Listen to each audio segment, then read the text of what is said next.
Ni existe ni importa. Los narcisistas son, por definición, egocéntricos, de modo que no solo requieren atención constante, sino admiración, adulación y reconocimiento. Por eso mismo, no admiten crítica ni disidencia alguna. Llevan muy mal que le lleven la contraria, pues, como buenos narcisistas, siempre tienen razón, nunca se equivocan. El segundo rasgo es la psicopatía, que se caracteriza por la falta de empatía y la fuerte presencia de egoísmo y rencor en mayor o menor grado. Es propio de personas manipuladoras y poco fiables, carecen de remordimientos y, aunque pueden resultar superficiales, también suelen ser carismáticas, de modo que disfrutan enormemente del control sobre los demás, pero al mismo tiempo tienen poca o nula consideración por el bienestar ajeno. Y la tercera, aunque no menos importante, es el maquiavelismo, consistente en adoptar estrategias cuyo único fin es buscar su propio interés a cualquier precio, cueste lo que cueste, sin líneas rojas ni límites morales. Se puede engañar, mentir y explotar a los demás para alcanzar el objetivo pretendido. El fin justifica siempre los medios. Son astutos y estrategas, pero ven a los demás como meras piezas de ajedrez en un juego de poder.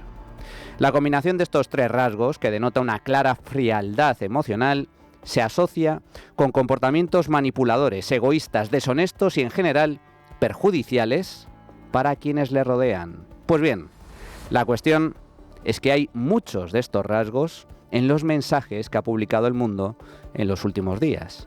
Y aunque muchos ya lo advertíamos, no es lo mismo intuirlo que comprobarlo de forma directa. El problema para los españoles en este caso es que estamos hablando del presidente del gobierno, con todo lo que ello supone. Veamos.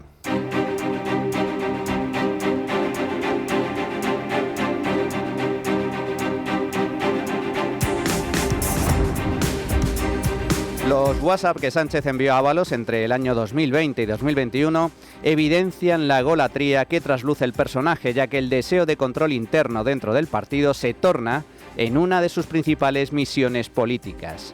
Sánchez no admite disidencia alguna, su palabra es ley, y prueba de ello es que le declaró la guerra a sus propios varones díscolos en cuanto llegó al poder, empezando por Javier Lambán en Aragón, muy crítico con la forma de gobernar de Sánchez. La respuesta del presidente, además de tildarlo de petardo, consistió en intentar censurarle a base de presiones y broncas de todo tipo. Lambán habla de obsesión enfermiza. No, bueno, todo esto que ha salido es algo presumible, esa era la pauta de relación conocida, aunque lo cierto es que me ha sorprendido algo, esa obsesión enfermiza que demostraba el presidente por los llamados varones y por tener controlados a todos y por marcarnos a todos la dirección y decirnos lo que teníamos que pensar y decir. Eso, llevado a los extremos a los que él lo llevaba, sí que me ha sorprendido ciertamente. Por lo demás, la praxis era de todos conocida y por algunos particularmente sufrida. Lambán relata episodios de ira y pérdida de control. Yo tuve 3 o 4 episodios con Sánchez, telefónicos, todos ellos, donde me sorprendía la ira, la pérdida de control que incluso a veces yo percibía ante comentarios que yo había hecho y que a él no le habían gustado. Lejos de hacer una reflexión a la que yo le invitaba cada vez que se producían este tipo de situaciones, las reacciones del presidente eran, repito, iracundas y que a mí me sorprendían siempre, precisamente por eso, porque me parecían fuera de lugar y me parecían más fruto de una obsesión que fruto de la reacción normal de un responsable político ante otro de su partido que discrepa de él y que en otros tiempos en el PSOE se admitían con bastante naturalidad. Lo mismo pasa con Emiliano García Paje, presidente de Castilla-La Mancha, o Susana Díaz en Andalucía, la que fulmina sin contemplaciones entre calificativos de hipócritas e impresentables. De estos, 4 años después, tan solo queda vivo políticamente Paje, gracias exclusivamente a que conserva el gobierno manchego. El resto han sido convenientemente retirados. Por no salvarse, no se salva ni la ministra de Defensa, Margarita Robles, a la que Sánchez llama pájara, por osar desviarse del duro enfrentamiento que por entonces protagonizaba el gobierno contra Isabel Díaz Ayuso en Madrid durante la pandemia. Sánchez ni olvida ni perdona. Robles, sin embargo, le resta importancia y por tanto también le resta dignidad. Por lo tanto, ha pasado muchísimo tiempo, muchos años. En el gobierno estamos trabajando bien. La feria es un éxito y yo no opino de conversaciones privadas y muchas más conversaciones privadas que ocurrieron hace muchísimo tiempo.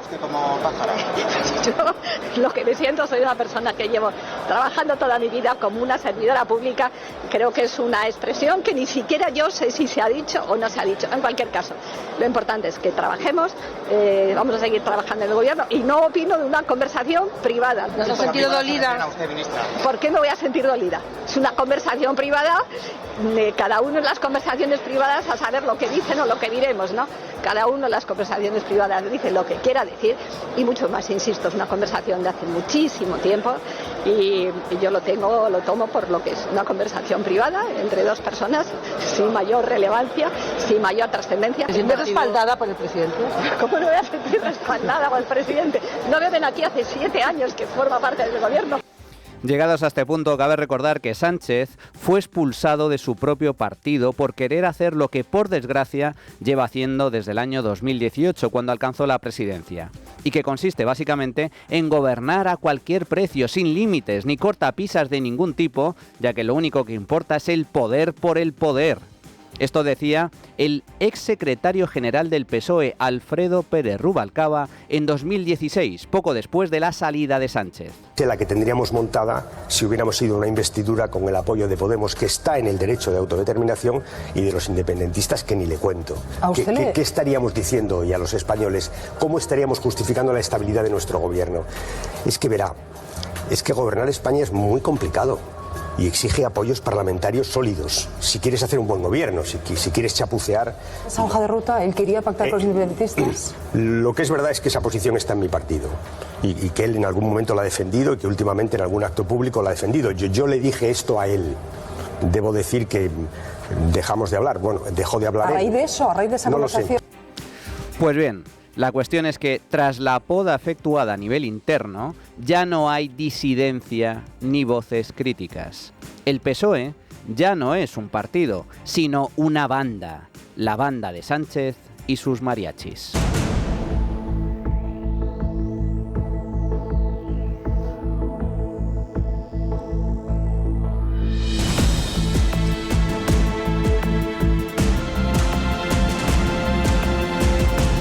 Otro de los rasgos característicos de Sánchez es que ni siente ni padece.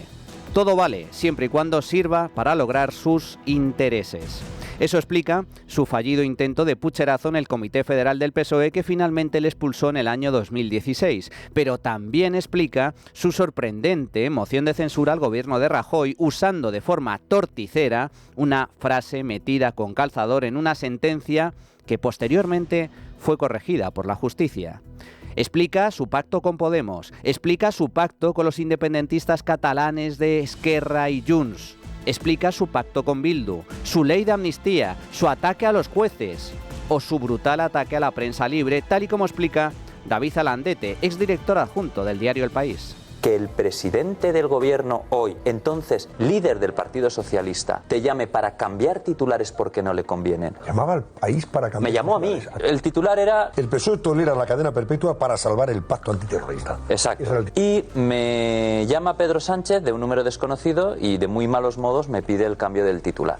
Y yo le digo, mira, perdona, esto es muy poco común, no acepto este tipo de comunicaciones y no puedo cambiar un titular, que además es cierto. Es que no ayudas a la causa. Y digo, no sé qué causa debo tener como director adjunto de un periódico, pero le invito a que no me pida estas cosas. Pues voy a llamar a tus jefes. Y los llamó, a los dos. Fíjate. Y pidió mi cabeza varias veces. Eso es el demócrata, presidente de gobierno que Estos son hechos, y estoy hablando de un periódico como es El País, que es poco sospechoso en aquella época y ahora de ser un gran antagonista del Partido Socialista en los editoriales o de Pedro Sánchez. Pues provocó una grave crisis interna que intentábamos solucionar hasta que hubo una moción de censura, y esa moción de censura provocó en una semana el despido del director del País y el despido fulminante de 15 directivos del periódico. Todos gente sin ningún tipo de preferencia ideológica. Y esto es lo que sucedió. Yo estaba en estado de shock. ¿O qué decir del abandono de Sánchez a los valencianos tras el desastre de la gota fría? Si necesita más recursos, que los pida. Por tanto, la Comunitat Valenciana requiere más efectivos, maquinaria, financiación o asesoramiento técnico. Lo que tiene que hacer es pedirlo. La cuestión es que pidieron esa ayuda. Los valencianos suplicaban ayuda y Sánchez los dejó tirados. Santiago Posteguillo, historiador afectado por la Dana. 6 horas sin parar de torrentera. Vimos a gente desaparecer en el agua.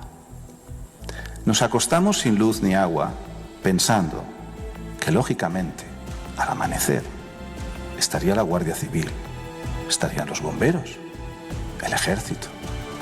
Pero al amanecer no había nadie. Pero no había policía, ni ejército. No vino nadie en todo un día. Los coches estaban volcados, todo lleno de barro, silencio, miedo. Cae la noche, no viene nadie. Hay saqueos. No sé si han visto la película La Purga. Es lo mismo, lo mismo. Pero al segundo amanecer vendrán. Amanece. No viene nadie. No hay nadie. ¿Cómo puede ser que en 48 horas no venga nadie? ¿Alguien me lo puede explicar? ¿En España? ¿Siglo XXI?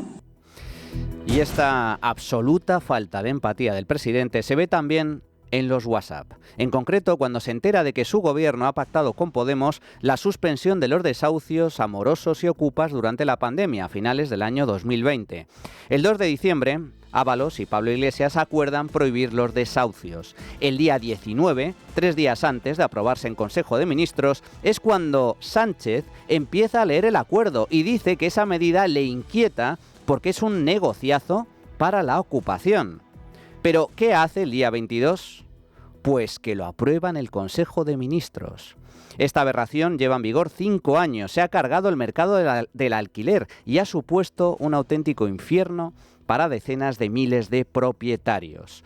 Esto demuestra, una vez más, que a Sánchez le importan cero los problemas de los españoles. Su única preocupación es mantener el poder. De ahí, precisamente, que intentara acercar posturas con Ábalos tras cesarle en el año 2021, a sabiendas de toda la información que tiene en su poder. Y prueba de ello es que le metió en las listas del PSOE en las generales del 23, a pesar de que ya entonces la Fiscalía Anticorrupción investigaba los turbios negocios de Koldo en el Ministerio de Transportes.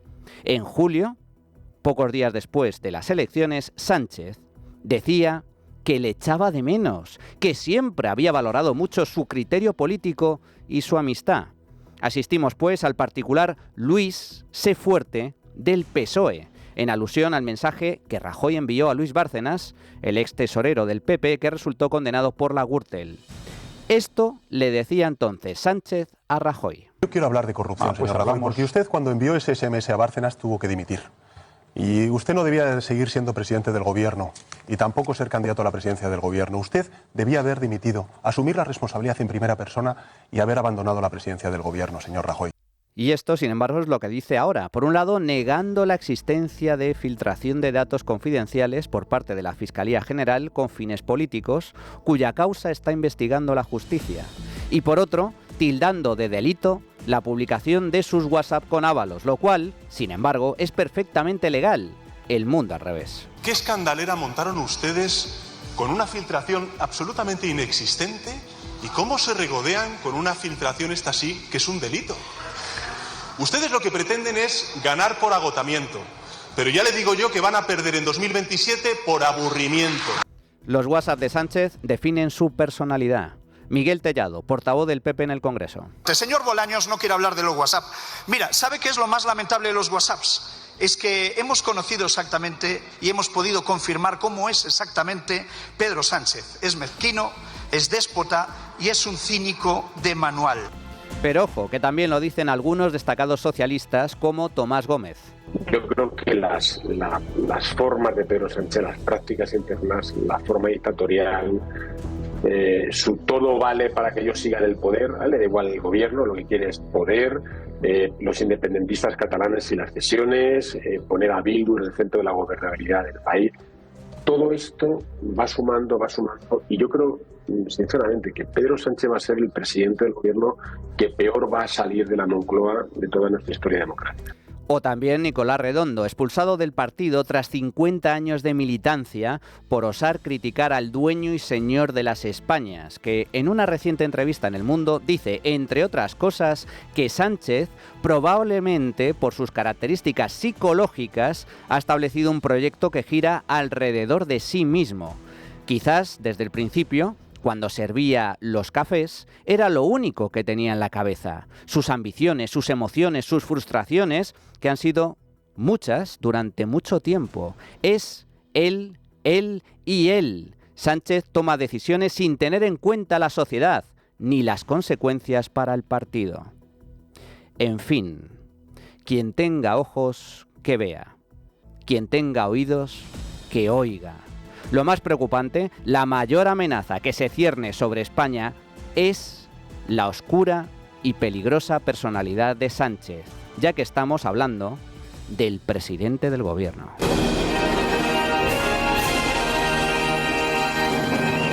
La trinchera de llamas. Es radio.